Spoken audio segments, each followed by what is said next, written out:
Yo desde el año 2000, desde que terminé de estudiar en el Technion, trabajo en Mekorot, que es la Compañía Nacional de Agua de Israel, y ya son 26 años, y en los últimos 8 años coordino los proyectos internacionales, como dijo Luis, desde la India, también en Europa, ahora estamos trabajando mucho en Bahrein, y empezamos ahora en Uruguay, como bien dijo, estamos como consultores del gobierno y de la OCE. O sea, yo no iba a presentar algo, pero solamente quiero presentar un par de slides, porque una de las cosas que más eh, quiero, o sea, ¿cómo se transmitirles a ustedes? Es cómo llegó Israel a ser una potencia a nivel de tecnología. Que en realidad, y por qué hago esa pregunta? Porque desde que empecé a trabajar en el exterior, o sea, hace 8 años que coordino los proyectos, pero ya estoy trabajando más de 10 años, del año 2010, o en realidad un poco antes, 2009. Siempre venía gente de América Latina y me decía, nosotros queremos transferencia de tecnología. Y yo decía, ¿qué tecnología quieren? Dice, no, queremos transferencia. O sea, es un latiguillo que se usa en todos lados, cuando en realidad digo, mira, ustedes tienen que saber cuál es la tecnología adecuada, como bien dijo, creo que Alberto Chiari, que decía que no es necesario la última tecnología o que sea un Rolls Royce cuando posiblemente necesitas una bicicleta, ¿no? En realidad necesitas una buena tecnología que sea apropiada a lo que necesitas y no la última. Entonces yo quiero mostrarles, ¿dónde está aquí? Lo voy a estar por qué el sector hídrico, y nuevamente es por un asunto de necesidad, pero acá tenemos 4 pilares que sería lo que basa, o sea, la base de todo el sector hídrico israelí. La primera, y nuevamente estamos hablando, la primera ley es del año 55, que dice que todo el agua debe ser consumida o abastecida, debe ser medida.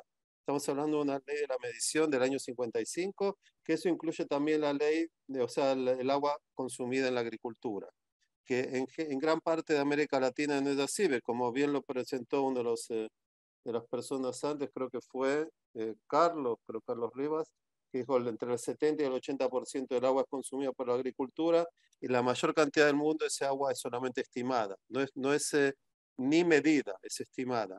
La segunda, existe la ley del agua, que dice que todas las formas de los recursos hídricos pertenecen al público y es obligación del Estado administrarlas para el bien de todos, donde ahí entra todo lo que bien también creo que Carlos había dicho sobre el reuso de fluentes. Aquí no se está diciendo solamente el agua dulce, está hablando todos los tipos de los recursos pertenecen al público. Los efluentes es un tipo nuevo de recursos, o sea, aquí un poco más de 40 años. Y el tercero y cuarto son cosas muy importantes que ustedes viviendo en América Latina lo entenderán. En Israel existe solamente un responsable por la gestión de los recursos, no existen decenas de institutos y ministerios, hay una sola persona que es responsable, es la autoridad del agua, y esa persona tiene también los medios para poder gestionar, que quiere decir tiene un presupuesto que viene solamente de la venta del agua. O sea, no existe un presupuesto estatal. Un sector hídrico que es cerrado tiene el incentivo para ser más eficiente. Si no, nunca lo va a hacer. Entonces, esa era la slide que quería presentar y este segundo slide, que es la historia del agua de Israel, desde un comienzo, como en los años 60, el 80% del agua, lo que ven en verde, era para agricultura, pero si nosotros vamos ahora, estamos en 53% solo de agua para agricultura. O sea, cuando el consumo doméstico es 40% y nosotros reusamos 85%, entonces ahora la mitad del agua que es abastecida para agricultura es agua de efluentes tratados. Y, y esto es para terminar lo que será slides y después sigo hablando. Aquí estoy mostrando las políticas que fueron implementadas durante, estamos hablando, más de 70 años. O sea, se comenzó a hablar de agricultura irrigada ya en los años 50, construyendo infraestructura y hablando de cuál es la regulación. En los años 60 ya se pasó de riego superficial a riego presurizado. Entonces estamos hablando ahora de tecnologías. La tecnología de riego por goteo, que en los años 60 fue creada y se empezó a usar, en la mayor cantidad del mundo están intentando convencer a los agricultores para que la usen. Y nuevamente, no es una tecnología de punta, pero estamos hablando del sector que está usando el 80% del agua. El aumento de la eficiencia y también la automatización viene de los años 60 y 70. A partir de mediados de los 70 se empezó el aumento del uso del agua salobre y ya el riego presurizado era completo en todo Israel. el comienzo del reuso de los efluentes fue a fin de los años 80 y solamente la desalinización empezó en el año 2000 en gran escala, cuando ya se desalinizaba de los años 60 en otra parte del país que no tenía otra forma de abastecer agua. Pero en gran escala empezó solo en el año 2000. ¿Y por qué empezó en el año 2000? O sea, 2003 empezaron esas plantas, porque no se había existido una limitación por parte del Ministerio de Economía que decía que no se podía desalinizar si las pérdidas en la red eran más de un 15%. Un número que es bastante, digamos, difícil de alcanzar en muchos lugares de América Latina, pero que igualmente están hablando de desalinización. Entonces, mi pregunta, que es una, yo siempre hablo de la tecnología, no es un objetivo, es un medio de poder alcanzar objetivos de la misma forma que lo hacíamos 60 años atrás, solo que lo vamos a hacer de una forma mucho más eficiente. Entonces, mi pregunta, como también los presentadores anteriores lo presentaron, me presentaron cuáles son las brechas de abastecimiento de agua. Esas brechas no tienen ningún origen en un problema tecnológico. O sea, el decir que el 20% de la población no tiene agua en algunos lugares de América Latina, cuando en otros se llega también a un 40%, y que saneamiento no tiene una gran cantidad de la población, eso no tiene nada que ver con tecnología. Por eso, intentar decir que con una nueva tecnología vamos a poder resolver todos esos problemas, yo creo que se ven las cosas de una forma ¿cómo decir?, naive. Voy a sacar esto para poder...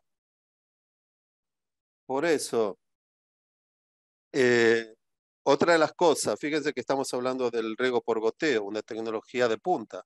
También cañerías, estamos hablando de cañerías como también he presentado sobre la historia del agua. El abastecimiento de agua para la agricultura, que es el 80%, la mayor cantidad del mundo, es abastecida a través de canales, con las pérdidas subsecuentes. O sea, yo lo que quiero decir es en vez de lo que pasa en el mundo, en vez de gestionar el consumo, se está en realidad gestionando la cantidad de agua que se está dando. ¿Entiendes? Y eso es un error. O sea, se está intentando ver que a través de la tecnología nos vamos a salvar de una gestión que no es exitosa. Por eso creo que hay que cambiar un poco la forma en que se está hablando. La tecnología nos puede ayudar a resolver los problemas existentes, pero los problemas existentes no son un problema tecnológico. ¿Entiendes? Por eso no hay que gestionar la demanda en definitiva, hay que reducir las pérdidas, pero hay que reducir la cantidad de agua que se está utilizando a nivel agrícola, que en realidad estamos hablando de un 80% a nivel mundial. Digo, en Israel estamos a un nivel 50%, 53%. Eh, Otra de las cosas que quería mostrar, eh, gente que habló antes, habló sobre el reuso.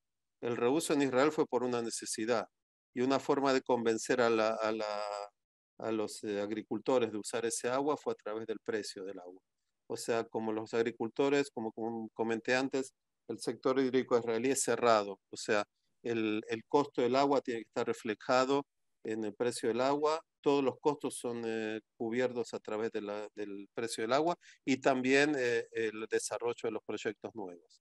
Entonces, cuando se le presentó a los agricultores en los años 80 usar ese tipo de agua, se le presentó con un precio menor, la mitad del precio.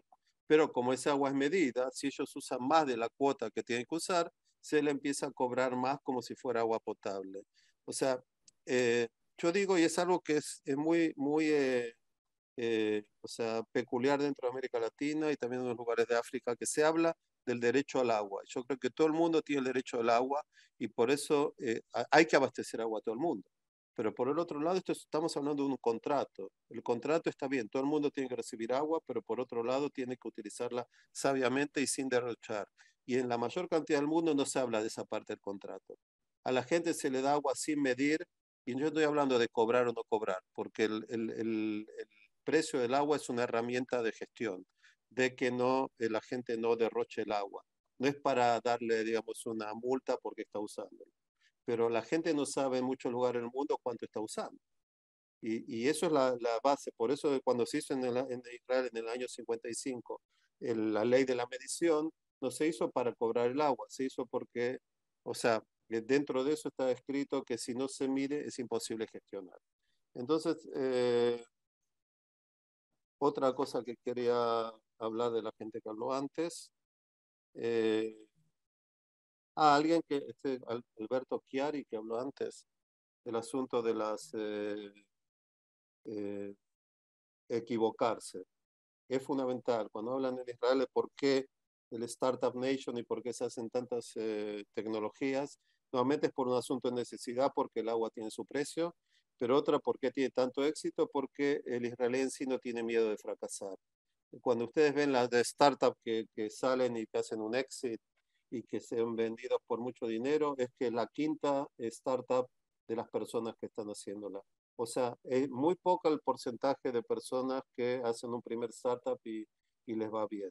Entonces, es un asunto cultural, por eso no van a ver startup en Japón. No digo el chiste que un japonés se va a hacer un harakiri si le va mal en el startup, pero en definitiva hay que tomar en cuenta que es un asunto cultural y todo lo que está hablando de inteligencia artificial, Alberto, después te puedo mostrar de otras áreas que estamos trabajando mucho, no solamente de ciberseguridad, pero hay muchas áreas que estamos trabajando con inteligencia artificial para mejorar también, por ejemplo, el consumo de energía eléctrica.